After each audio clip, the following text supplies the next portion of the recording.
আবারও আসলাম মনসুর আলী মেডিকেল কলেজে পরিদর্শন করার জন্য, কিন্তু ভিতরে যাইতে দিচ্ছে না ছোট ফেসবুকার এবং ইউটিউবার বলে। দেখেন এর মনসুর আলী কলেজের আর একটা অংশ, যেখানে বড় বড় বিল্ডিং তৈরি করা হচ্ছে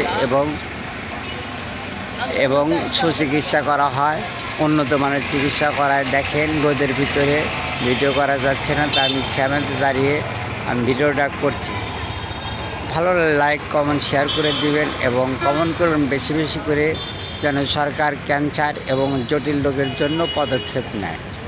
শুধু হাসপাতাল নামেই পরিচিত, কিন্তু উন্নত মানের চিকিৎসা না করার কারণে কঠিন জটিল রোগে ভুগতে হয় এবং বিভিন্ন দেশে দেশে ঘুরতে হয়। এরকম ঘুরতে জানি না হয়, তাই আমার ভিডিওটা বেশি বেশি লাইক কমেন্ট শেয়ার করে ছড়িয়ে দেবেন, যেন সরকার যেন বাধ্য হয় উন্নত মানের চিকিৎসা করার জন্য। যারা অঙ্গহীন, অঙ্গ লাগানোর জন্য এরকম হসপিটাল খোলা হয়। ধন্যবাদ, দেখা হবে আবার নেক্সট ভিডিওতে।